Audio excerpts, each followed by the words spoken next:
Boa noite a todos. Somos alunos do mestrado em Educação Física Escolar do PROEF, da Universidade Federal Rural de Pernambuco. Estamos cursando a disciplina Metodologia do Ensino da Educação Física. E nossa equipe é formada por Everton Freitas, Marcos Girão, Weldes Fernandes, Yericles Carvalho e eu, Caio Wallace.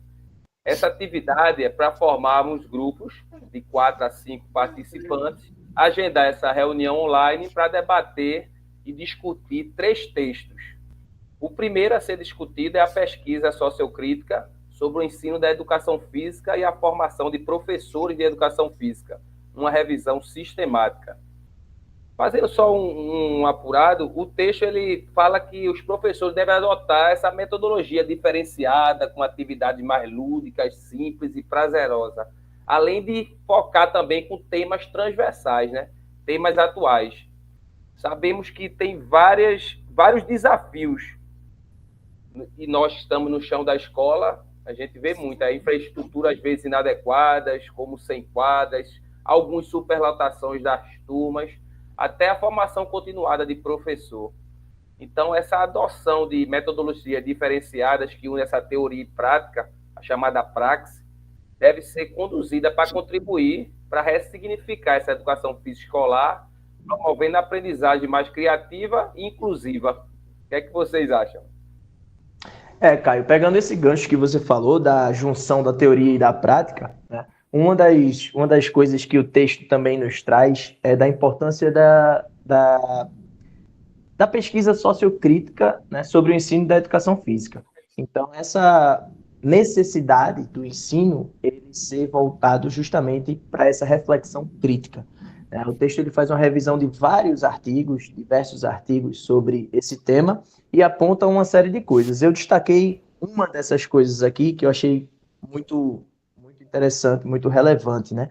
Que é justamente a necessidade da gente fazer essa educação voltada, né, para o educando, para estimular a reflexão crítica e social do educando, de forma que a gente permita que os educandos eles se tornem mais responsáveis e mais autônomos, né, socialmente mais conscientes. Isso tem muito a ver com o que Paulo Freire aponta na pedagogia da autonomia, por exemplo, etc. Então, eu achei esse olhar do texto bastante interessante.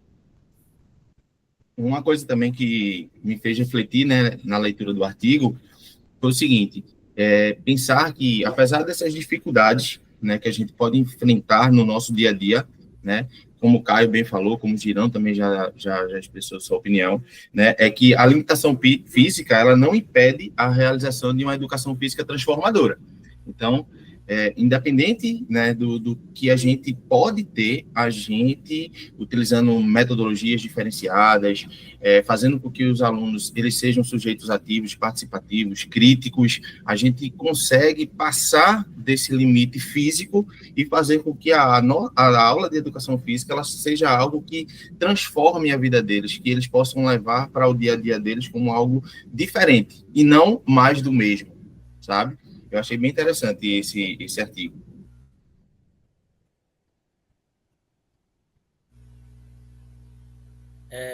Pegando o gancho aí da fala de Caio, né? Da contribuição da de Caio e da fala de Girão também, no sentido de a gente trazer uma prática pedagógica transformadora a partir da realidade desse aluno. Eu até anotei aqui como o texto traz a ideia do professor de educação física contribuir com essa reflexão, principalmente no ensino médio, uma reflexão social a partir da realidade que o aluno tem. Então, fazer com que esses estudantes, eles, a partir das nossas aulas, possam refletir sobre o que está acontecendo ali na realidade, e principalmente na comunidade na qual eles moram, né? Então, onde a escola está localizada, onde eles convivem, onde eles jogam, onde eles brincam, e assim vai.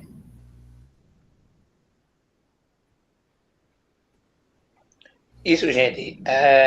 E aí, dando continuidade, né, à fala de vocês, principalmente no que Eric falou, alguns estudos lá que eles encontraram vem trazendo a ideia de fazer esse link, que precisamos abordar questões morais, questões sociais e questões políticas. Então, fazendo essa conexão e essa reflexão entre a realidade que o aluno vive e a sua formação que ele tem dentro da escola. né? Então, é muito importante essa parte. A partir daí, excelente contribuição de cada um nosso. A partir daí, vamos dar continuidade para o texto 2, que é a formação de professores e didática para o desenvolvimento humano. Esse texto ele destaca essa importância de novo dessas metodologias inovadoras, lúdicas de educação física, e sempre bate naquela tecla da infraestrutura adequada, e os professores ele tem o quê? Que usar, às vezes, de materiais alternativos, valorizar nossos jogos culturais, valorizar a ludicidade e reforçar a ideia que o professor não é apenas aplicar metodologias prescritas, tem que construir esse diálogo com o aluno, estratégias pedagógicas, para assim tornar o jogo, a ginástica, as práticas corporais de aventura, seus significados em cada um de suas vidas. E aí a gente parte da ideia, né, da gente trazer, né, para as nossas aulas coisas baseadas na realidade, né, da onde a gente está inserido. Não adianta a gente pegar algo totalmente descontextualizado da onde a gente atua e trazer para os estudantes. Pode ser algo que chame a atenção deles? Pode, mas ao mesmo tempo trazer algo que aquilo que eles geralmente ou estão ambientalizados e trazer de uma forma diferente vão fazer que chame mais a atenção deles, né? E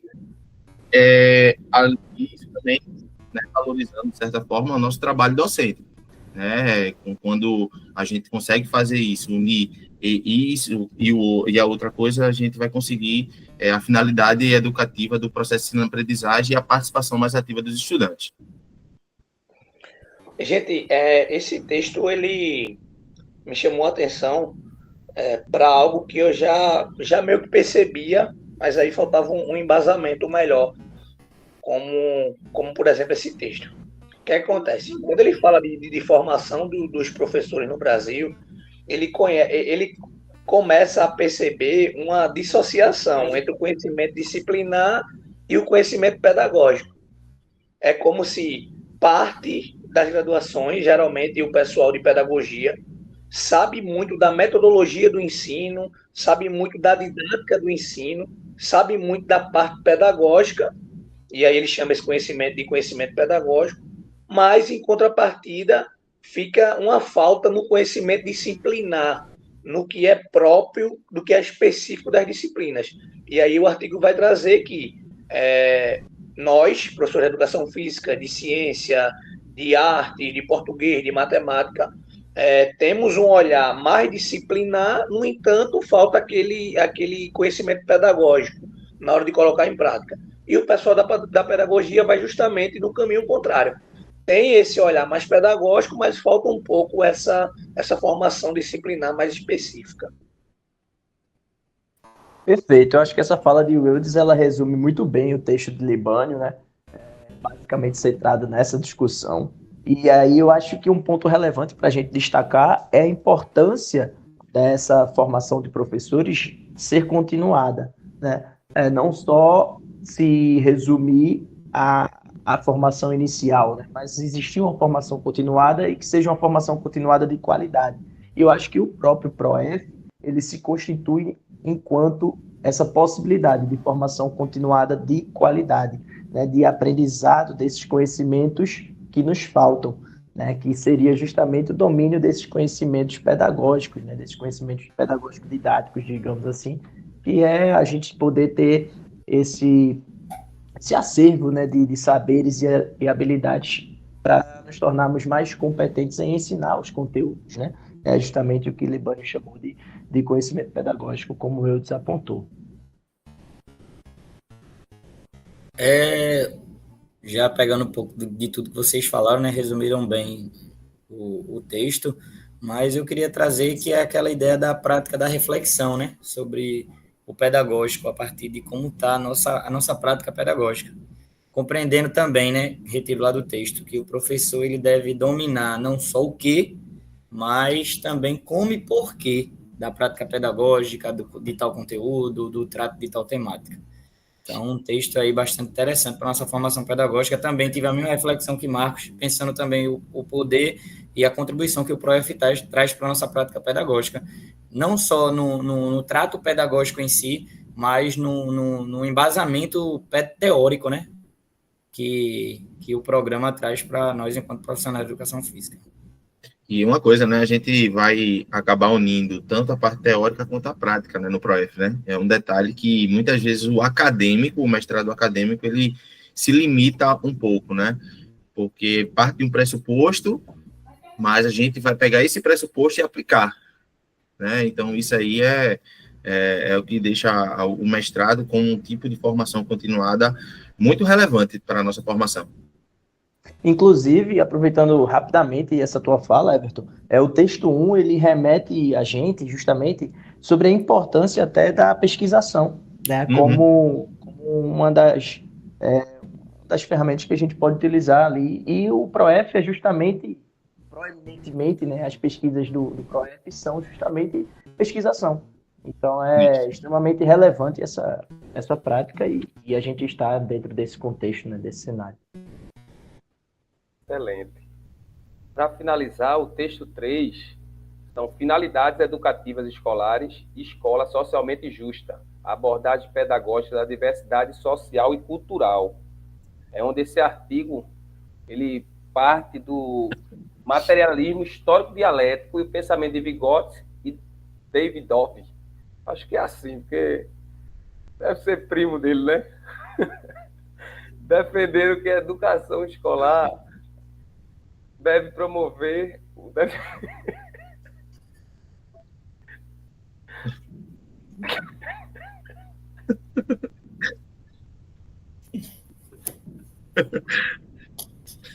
Continua, Caio. Segue, Caio.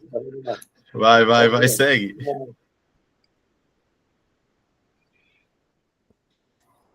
Vai, Girão, dale. Então vamos lá, vai, Girão.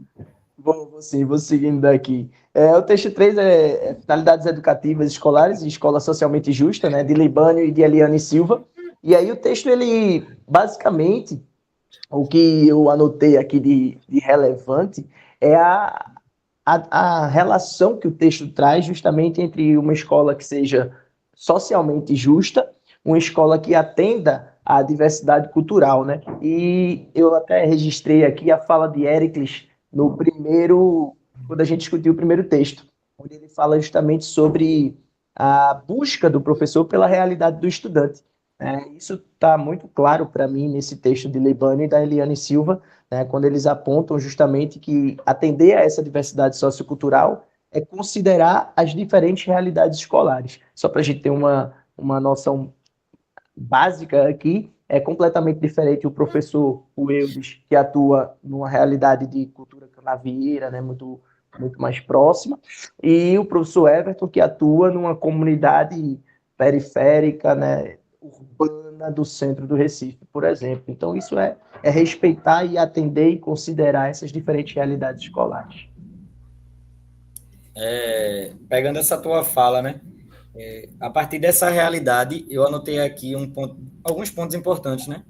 Um elo que faz com a tua fala é a respeito da diversidade social. Então, se eu conheço a realidade do meu estudante, a realidade da minha escola, eu tenho que trazer para a minha prática pedagógica o respeito a essa diversidade social e a valorização também no processo pedagógico. E entender que uma frase que tem lá no texto que eu achei bem interessante foi entender o processo educacional. A gente debate muito isso nas aulas, seja na minha formação, debate muito, quando a gente chega ao ProF, a gente debate muito sobre o processo pedagógico como uma não transmissão do conhecimento. Então, não é um processo de transmissão.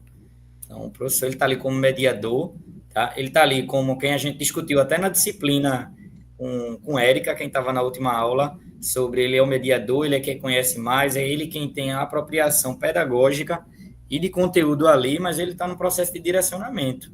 Então, é entender que ele não está acima do estudante nesse processo didático pedagógico. E nesse processo, rapidinho, Wildes, desse trato pedagógico, né, da não transmissão, é um processo que vai facilitar o que o texto tem lá como a formação de cidadãos críticos, né, cidadãos críticos.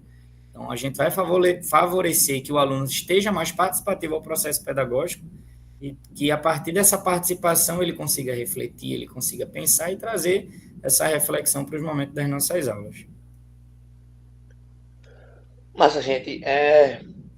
Quando o texto traz e fala sobre escola socialmente justa, ele traz alguns autores, Guzmán e Guevara, por exemplo, em 2015, argumentando que o multiculturalismo se opõe à homogeneização, ou seja, o multiculturalismo é algo que dá luz às várias culturas, seja ela negra, indígena, seja ela de outro país, seja ela, por exemplo, do Nordeste, se estiver no Sul, ou seja, do Sul, se estiver no Nordeste, tá? Então, esse multiculturalismo, ele vai, na verdade, ele emerge nas nossas escolas. Nós não temos nas nossas turmas homogêneas, mesmo que seja da mesma região, mesmo que várias vezes seja da mesma faixa etária, mas você vai ter alguém ali que vem de um grupo social diferente. Então, quando o texto fala sobre escola socialmente justa, o texto está simplesmente trazendo isso para a gente ter esse olhar diferente e dar luz àquela cultura.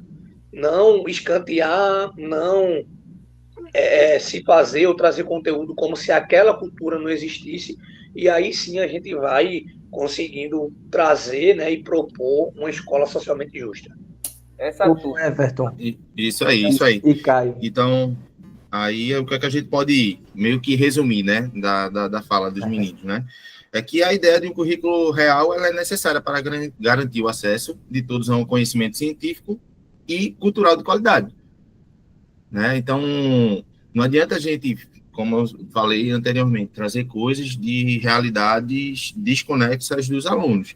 Para a gente fazer que a coisa aconteça realmente socialmente justa, a gente vai se apropriar daquilo que realmente acontece naquele local e transmitir ou mediar o conhecimento para que os estudantes eles continuem aprendendo diariamente. Boa. Fazendo essa relação dos textos, da nossa vivência no chão da escola, na escola pública brasileira, ainda há distância entre essa teoria apresentada e essa prática cotidiana que, para a gente, virou um desafio. Essa diversidade, essa turmas heterogêneas, sem até apoio pedagógico suficiente para a gente fazer essa metodologia diferenciada. Além dessa pressão avaliativa do ensino público, em priorizar, às vezes, resultados imediatos e avaliações externas, dificulta a metodologia que a gente faz com criatividade, com unicidade, com transversalidade, até a nossa formação continuada. Tem que ser uma formação continuada com perspectiva crítica, dialética, essa capacidade de desenvolver a prática, a problematização social e a transversalidade dos conteúdos.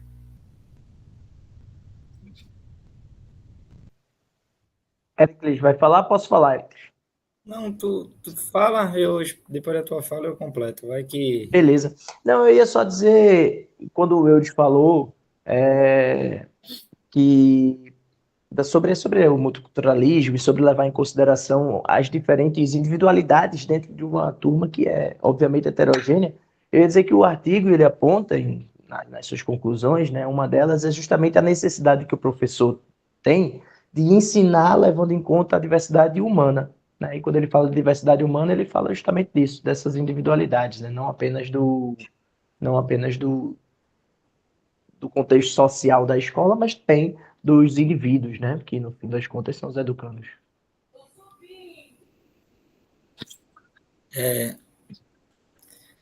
Só uma finalização mesmo como questão situacional. Por exemplo, na minha realidade na escola pública, como vocês já conhecem, né? Uma comunidade, um bairro evangélico, e, por exemplo, num trato com conteúdo dança. Então, a gente tem dentro da própria turma, alunos evangélicos, alunos que, por exemplo, num trato que eu fui trabalhar lá com o Brega. Então, uma parte da turma, no seu âmbito cultural, se afasta da prática, da reflexão. Então, recai aí um pensamento e um planejamento ao professor, no trato com respeito a essa multiculturalidade, mas também se pega na reflexão do como agir perante a isso, que eu acho que recai sobre o texto que a gente havia lido e já debatido nessa formação, né? Então, essa formação de professores, ela precisa pensar a partir do professor em si, do que o professor vai vivenciar lá no chão da escola, como diz o meu amigo Caio. Perfeito. Eu acho que é isso, senhores. Está entregue a atividade e acho que nós conseguimos, né, não só discutir os 3 textos, como também linkar todos eles, né, aplicar ou pelo menos trazer reflexões dos textos para as nossas práticas, e a gente espera ter contribuído aí, né, para a sociedade, principalmente para os professores de educação física, de alguma forma, com essa nossa reunião, tá bom? Um abraço, gente. Boa noite. Valeu, Boa noite, senhores. Valeu. Tchau, tchau.